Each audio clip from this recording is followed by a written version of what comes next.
guys and welcome to Kick Off Conversation। आज की हमारी स्पेशल पॉडकास्ट जो है वो यूएस में भी जो है वो मशहूर होने जा रही है क्योंकि वली भाई मेरे साथ मौजूद हैं। वो है न्यू जर्सी से।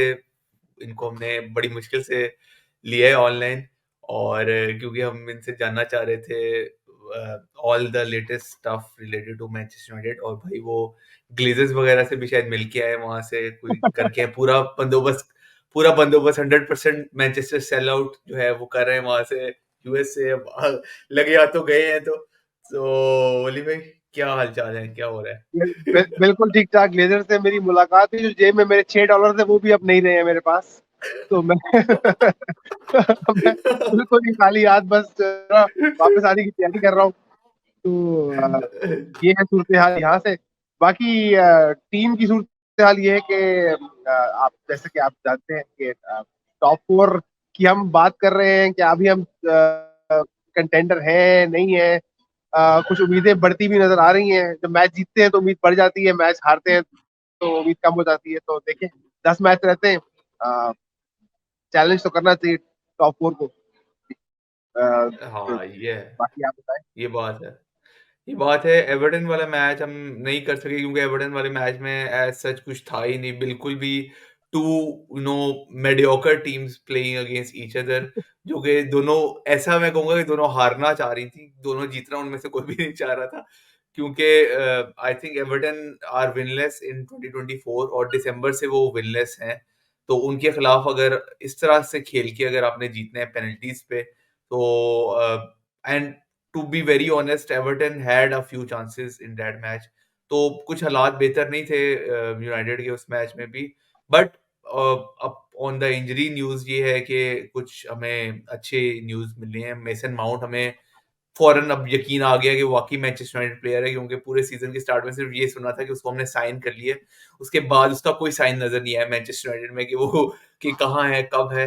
तो वो अब finally is back on the training pitch और Aaron Wan Bissaka is also back. Rasmus Hojlund का भी जो है वो टेन हैग ने बोला है कि वो भी शायद एफए कप लिवरपूल वाले मैच में सिलेक्शन के लिए अवेलेबल होगा and Harry Maguire as well. So these are some good news as far as the injuries are concerned। तो वली भाई लिवरपूल वाले मैच का क्या वही देखेंगे कि लिवरपूल फैंस के साथ देखेंगे?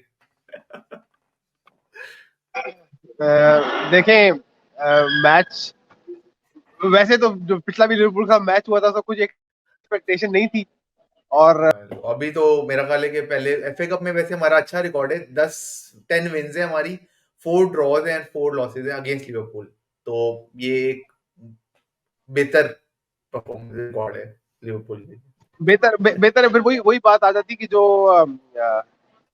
ट्रॉफी का, फिर अगर आपने रियलिस्टिक अभी तक होना है, अगर आप और हम उम्मीद अभी भी रखते हैं कि हम कुछ ट्रॉफी जीत सकते हैं इस सीजन, तो फिर वो यही है। और फिर जाहिर है मैच टफ होगा। शायद एक पॉजिटिव ये हो सकता है कि लिवरपूल का शायद फुल फुल स्ट्रेंथ ना खिलाए वो क्लॉप।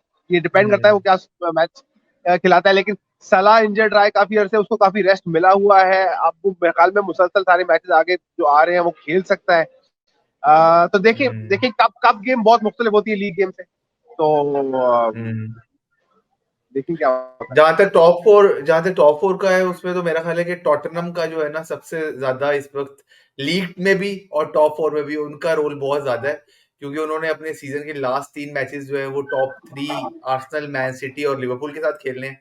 और उससे पहले जो है अब मोस्ट प्रोबेबली फिफ्थ प्लेस जो है वो इंग्लिश टीम अगर आ जाती है तो फिफ्थ प्लेस वाली भी अगले साल चैंपियंस लीग खेल सकेगी। So that is very interesting to see. अगर यूनाइटेड ने कम बैक करना है चैंपियंस लीग में तो मे बी फिफ्थ प्लेस पे वो फिनिश कर सकते हैं अभी भी, मेरा ख्याल है अगर रियलिस्टिकली देखा जाए तो। क्योंकि टॉटनहम के अभी डिफिकल्ट फिक्सर्स रहते हैं, अगर वो वहां पॉइंट्स ड्रॉप करते हैं। यूनाइटेड जो अब फिक्सर्स है, यूनाइटेड के भी मुश्किल है अभी, लिवरपूल के साथ खेलने हैं, अभी आर्सेनल के साथ खेलने हैं। तो यूनाइटेड के भी टफ फिक्सर्स कुछ रहते हैं। लेकिन other than that I think they should win all their games. And फिर आप छोड़ सकते हो कि टॉटनहम और विला क्या करती है। विला भी अब पॉइंट्स ड्रॉप कर रही है, ऐसे ऐसे हमने देखा है। सो मेरा ख्याल है टॉप फोर रेस भी जो है वो टिल द एंड जाएगी। But United have to win all their games. मेरा ख्याल है वही टेन हैग भी ये कह रहे हैं कि हर मैच जो फाइनल है, तो हर मैच फिर फाइनल की तरह ही खेलना पड़ेगा। बस हम फाइनल हर दूसरा फाइनल हार जाते हैं, ये भी बड़ा मसला है। स्पर्स के मेरे ख्याल में 53 पॉइंट्स है और एस्टन विला के 55 है, लेकिन स्पर्स का एक मैच कम है, तो स्पर्स अगर अपना इन हैंड गेम जीतते हैं तो टेक्निकली वो फोर्थ पे आ जाते हैं। तो फोर्थ पे देखिए इन आ दोनों जाते से हमारा 8 पॉइंट 9 पॉइंट का बहुत बड़ा गैप है। तो अब क्या हमने अपना ध्यान सारा एफए कप की तरफ दे देना है और ये उम्मीद करनी है कि लिवरपूल अपनी फुल स्ट्रेंथ टीम ना खिलाए, या वो खिलाए और हम उनको हरा दें। कब कब फॉर्म डिफरेंट होती है।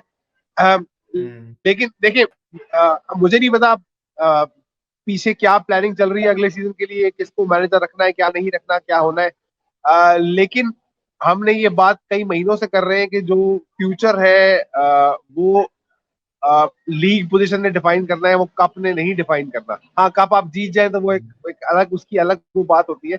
और ठीक है, जो नए नए डायनामिक्स है उसमें आप चले फोर्थ नहीं, लेकिन आपका टॉप फोर टारगेट होना चाहिए। अगर आप स्पर्स और विला से भी नीचे हैं, मतलब आर्सेनल लिवरपूल और सिटी तो ऊपर हो गए, आप उनसे भी अगर आप नीचे हैं तो फिर आप पीछे जा रहे हैं, आप इम्प्रूव नहीं कर रहे हैं।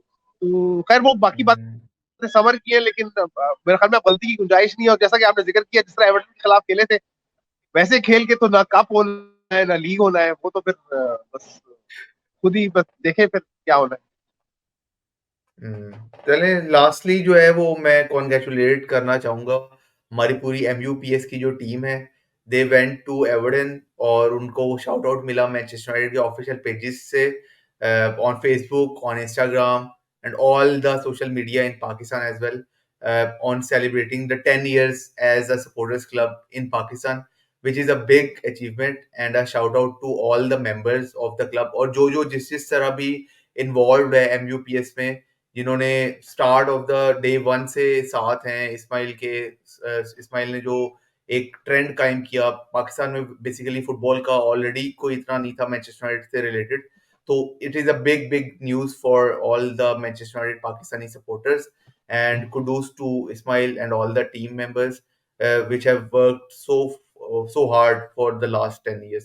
तो मेरा ख्याल एक बहुत बड़ी अचीवमेंट है पाकिस्तान के लिए and I think it will grow even further in the coming years। तो kudos to all the team। बिल्कुल बिल्कुल, ये आप देखें, आप लोग तो एमयूपीएस चला रहे हैं, मैं आपको तो मैं काफी अच्छे से देख रहा हूँ, आप सब लोगों को उस बात का क्रेडिट जाता है। लेकिन मैं आप लोगों को एक और बात बताऊं, हम लोग तो चले मैनचेस्टर यूनाइटेड को अभी फैंस हैं, फॉलो करते हैं, एमयूपीएस का पेज भी फॉलो करते हैं, अपडेट्स सारा कुछ हमें पता चल जाती है। ये इतनी बड़ी अपडेट थी कि जो लोग फुटबॉल को फॉलो नहीं भी करते उनको भी पता चला था कि मैनचेस्टर यूनाइटेड के पेज से जो पाकिस्तान के फॉलोअर का ग्रुप है इसको ये शाउट आउट मिला है। ये तो ये आप सब लोगों को, जो लोग इसमें इन्वॉल्व रहे हैं काफी सालों से, और हम जो शुरू से पेज फॉलो कर रहे हैं, हम देख रहे हैं इसमें कितनी मेहनत लगी है, कितनी डेडिकेशन लगी है। ये सिर्फ एक क्लब के लिए प्यार है, सपोर्ट है। वो आप मतलब एक इसमें और कोई ऐसा इंसेंटिव नहीं था किसी के पास, सिवाय इसके कि हमने अपने क्लब को सपोर्ट करना है और उसको लेके चलना। और पाकिस्तान का जो क्लब जो जो ग्रुप है उसको मतलब शो करना है कि पाकिस्तान में भी इतनी फॉलोइंग है, तो अब दुनिया को पता चल रहा है कि पाकिस्तान में इतनी फॉलोइंग है। तो ये बिल्कुल आप सब लोगों को बहुत ट्रू क्रेडिट आता है। ट्रू एंड मेरा ख्याल है सारों की सपोर्ट से ही ये पॉसिबल हुआ है, all the United fans in Pakistan specifically. तो kudos to Ismail and the team. तो यही कुछ था पॉडकास्ट में, बाकी हम देखते हैं आगे हमारा मैच है लिवरपूल के साथ। मेन प्रीव्यू तो मेरा ख्याल है टेन हैग की जो प्रेस कॉन्फ्रेंस है उसके बाद ही हो पाएगा एंड आई होप के वली भाई अब जल्द वापस आ जाए हमारे साथ। यहाँ पे टाइम जोन का बहुत ज्यादा मसला है, so we can have a live session with all the on the channel as well। तो अगर आपको वीडियो पसंद आई हो तो चैनल लाइक और सब्सक्राइब करना मत भूलिएगा। We'll be back with another podcast very soon। Till then, take care of this।